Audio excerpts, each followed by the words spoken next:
Cina dan Jepang adalah dua kekuatan besar di Asia yang telah lama bersaing dalam berbagai aspek, baik ekonomi, politik, maupun teknologi.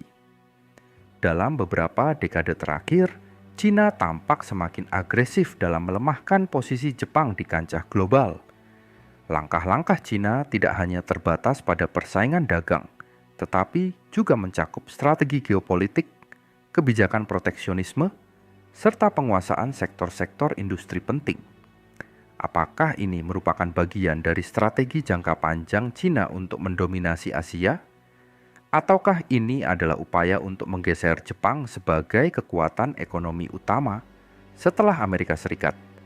Mengapa Cina agresif dalam melemahkan ekonomi Jepang, mulai dari teknologi, manufaktur, hingga perdagangan global? Namun, dalam beberapa tahun terakhir, Cina tampak semakin agresif dalam menghadapi Jepang, baik melalui kebijakan ekonomi, geopolitik, maupun strategi perdagangan. Persaingan ini bukan sekadar adu kekuatan ekonomi, tetapi juga terkait dengan kepentingan jangka panjang Cina untuk mendominasi kawasan dan melemahkan posisi Jepang sebagai salah satu pesaing terbesarnya. Dalam bidang ekonomi, Cina telah berhasil melampaui Jepang sebagai ekonomi terbesar kedua di dunia setelah Amerika Serikat. Keberhasilan ini tidak lepas dari strategi Cina dalam meningkatkan kapasitas industrinya, menguasai rantai pasok global, serta mempercepat inovasi teknologi. Jepang, yang sebelumnya menjadi pemimpin di sektor teknologi dan manufaktur, kini menghadapi tekanan besar akibat ekspansi industri Cina yang begitu masif. Cina tidak hanya berusaha menjadi mandiri dalam teknologi tinggi, tetapi juga ingin mengurangi ketergantungan pada produk-produk Jepang, terutama di sektor semikonduktor, otomotif, dan elektronik. Selain itu, kebijakan perdagangan Cina juga dirancang untuk memperlemah dominasi Jepang. Cina menerapkan berbagai kebijakan proteksionisme yang membatasi impor barang dari Jepang, sambil memperkuat produksi dalam negeri. Dengan cara ini, perusahaan-perusahaan Jepang kesulitan untuk memasuki pasar Cina, sementara produk Cina semakin menguasai pasar global. Cina juga menggunakan strategi devaluasi mata uangnya untuk membuat produknya lebih kompetitif, sehingga produk Jepang menjadi lebih mahal di pasar internasional. Di sisi geopolitik, ketegangan antara Cina dan Jepang semakin meningkat, terutama terkait sengketa wilayah di Laut Cina Timur. Kepulauan Senkaku, Diaoyu, menjadi sumber konflik antara kedua negara, di mana Cina mengklaim wilayah tersebut sebagai bagian dari kedaulatannya.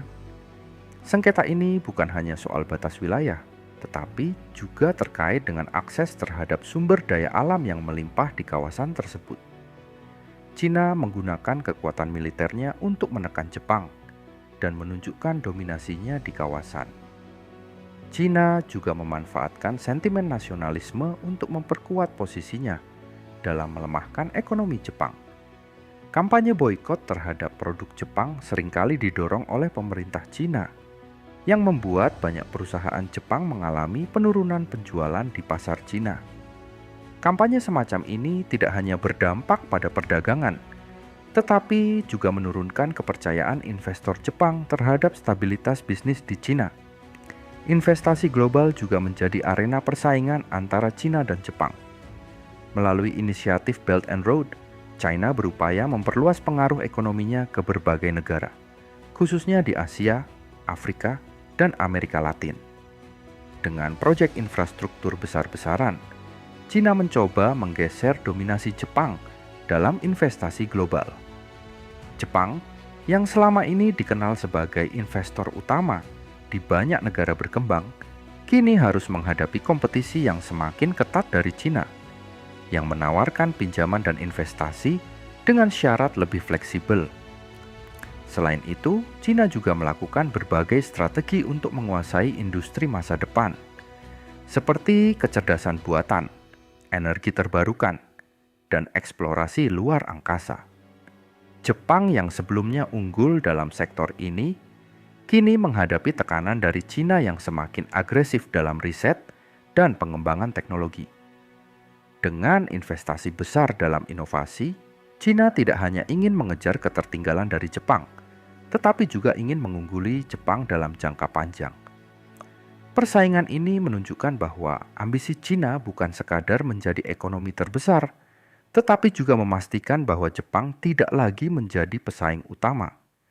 Dengan kombinasi kebijakan ekonomi agresif, ekspansi industri, pengaruh geopolitik, serta strategi nasionalisme dan proteksionisme, Cina berupaya melemahkan Jepang dalam berbagai aspek. Jika tren ini terus berlanjut, masa depan ekonomi Jepang akan semakin sulit, sementara Cina semakin mengukuhkan posisinya sebagai kekuatan dominan di Asia dan dunia. Persaingan ekonomi antara Cina dan Jepang semakin ketat setelah Cina melampaui Jepang sebagai negara dengan ekonomi terbesar kedua di dunia pada awal abad ke-21. Jepang yang sebelumnya memimpin industri teknologi, manufaktur, dan otomotif kini mulai kehilangan dominasinya akibat ekspansi besar-besaran Cina dalam berbagai sektor.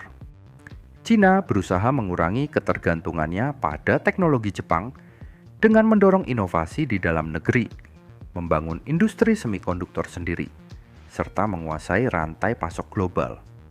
Dengan langkah ini, Cina tidak hanya ingin menjadi mandiri dalam teknologi, tetapi juga ingin membuat Jepang kehilangan keunggulannya di sektor tersebut. Selain dari sisi industri, kebijakan perdagangan Cina juga menjadi ancaman bagi Jepang.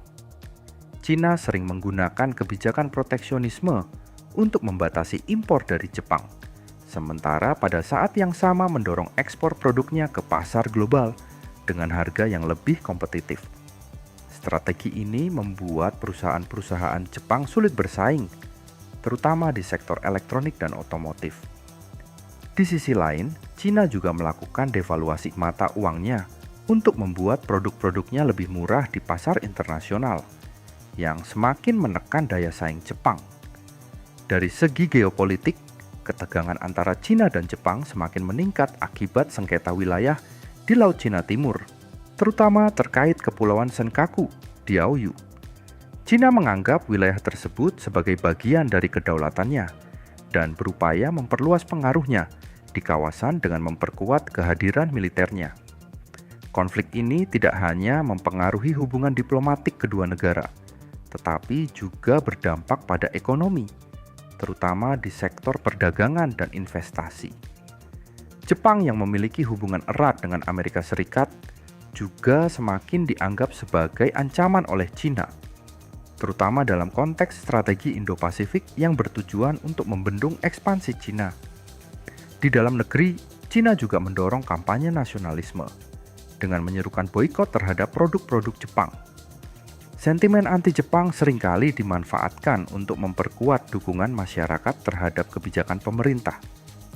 Banyak perusahaan Jepang mengalami penurunan penjualan di Cina akibat kampanye boikot ini, yang semakin memperlemah posisi ekonomi Jepang di pasar internasional. Langkah Cina untuk melemahkan ekonomi Jepang juga terlihat dalam investasi strategisnya di berbagai negara. Cina berusaha membangun pengaruh di Asia, Afrika, dan Amerika Latin dengan proyek infrastruktur besar-besaran melalui inisiatif Sabuk dan Jalan, Belt and Road Initiative. Dengan cara ini, Cina tidak hanya memperkuat posisinya sebagai pemimpin ekonomi global, tetapi juga menggeser dominasi Jepang di berbagai sektor, terutama dalam investasi infrastruktur di negara-negara berkembang. Persaingan ini bukan hanya tentang ekonomi, tetapi juga tentang pengaruh politik di kawasan Asia. Cina ingin memastikan bahwa Jepang tidak lagi menjadi pesaing utama dan bahwa Beijing memiliki kendali lebih besar atas dinamika ekonomi dan politik di kawasan. Dengan strategi yang mencakup penguatan industri dalam negeri, kebijakan perdagangan agresif, ekspansi geopolitik, serta kampanye nasionalisme, Cina berusaha melemahkan Jepang dalam jangka panjang. Jika tren ini terus berlanjut, pertanyaannya bukan lagi apakah Jepang bisa mempertahankan posisinya, tetapi sejauh mana Cina akan mendominasi kawasan dan dunia di masa depan. Persaingan antara Cina dan Jepang bukan sekadar kompetisi ekonomi biasa, tetapi mencerminkan ambisi besar Cina untuk mendominasi Asia dan dunia. Dengan strategi agresif di berbagai sektor, Cina berupaya melemahkan ekonomi Jepang melalui kebijakan proteksionisme, dominasi industri, pengurangan ketergantungan pada teknologi Jepang, serta ekspansi global melalui inisiatif Belt and Road. Selain faktor ekonomi, aspek geopolitik juga memainkan peran penting dalam ketegangan antara kedua negara, terutama terkait sengketa wilayah dan pengaruh di kawasan Asia Pasifik. Cina menggunakan tekanan politik dan militer untuk melemahkan posisi Jepang, sambil memanfaatkan nasionalisme domestik untuk mendorong boikot terhadap produk Jepang. Strategi jangka panjang Cina ini tidak hanya mengancam dominasi ekonomi Jepang, tetapi juga memaksa Jepang untuk mencari cara baru dalam mempertahankan daya saingnya. Jika Jepang tidak mampu beradaptasi dengan perubahan global dan strategi agresif Cina, maka posisinya sebagai salah satu kekuatan ekonomi utama dunia akan semakin melemah. Sementara itu, Cina terus memperkuat posisinya sebagai pemimpin ekonomi global dengan menguasai industri masa depan dan memperluas pengaruhnya ke berbagai negara. Pada akhirnya, persaingan ini bukan hanya menentukan masa depan ekonomi kedua negara, tetapi juga akan berdampak pada keseimbangan kekuatan global di abad ke-21. Bagaimana menurut kalian?